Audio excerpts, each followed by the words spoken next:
Have been incredibly dry. We're going to talk about that. The Max Track shows we've got clear skies here, and still part of the reason it's been so quiet is we're just stuck in this pattern where you've got what used to be Ian, that low off the east coast parked there. Our ridge of high pressure slowly drifting in from the Great Lakes, and fronts coming at us but washing out as they run up against the back end of that ridge. So yeah, here we go again. Now the problem is we continue to rack up dry days, and while they're beautiful, if your grass looks anything like mine does in my yard, you haven't had to mow in a while because we've had 0.14 inches of rain in the last 23 days. Not even 0.2 of an inch of rain. It is just dusty out there. Our normal total within that time frame, this is a drier time of the year, 1.88 inches of rain. So yeah, we're definitely drying out. In the drought update, which only comes out once a week on Thursday mornings, and that data cuts off Tuesday, well, the update for Thursday is likely going to see rapid and broad expansion of the drought and a deepening of it as well. As of last Thursday's update, we're showing drought just starting to take hold into southern counties. Expect that, to blossom across the state. So that's not something you want to see happening. Our rain chances minimal through the rest of the week. There is a little bit of a chance Thursday into Friday as that cold front or fronts, could be a couple of fronts, come our way. The problem is they're essentially moisture starved, just don't have much moisture to work with.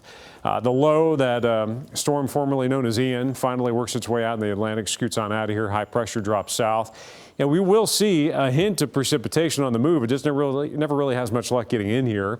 It's conceivable we could see some sprinkles, isolated showers Thursday night into Friday morning as that frontal boundary drops through.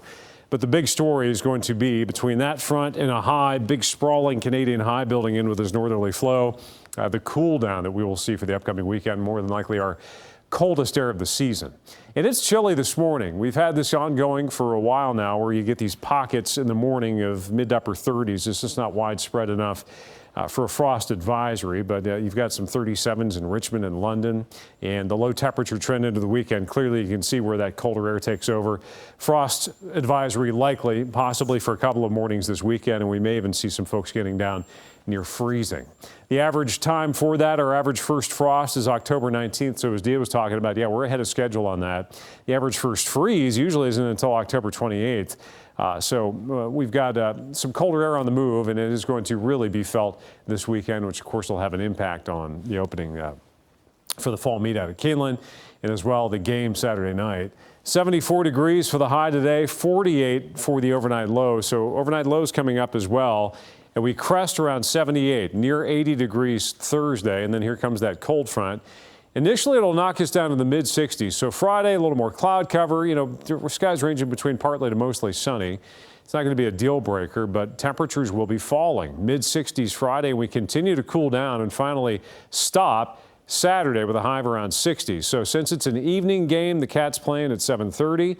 I think much of the game will be spent in the 40s. So if you're going to be out at Kroger Field Saturday night watching the Cats take on South Carolina, you'll want some colder weather gear there.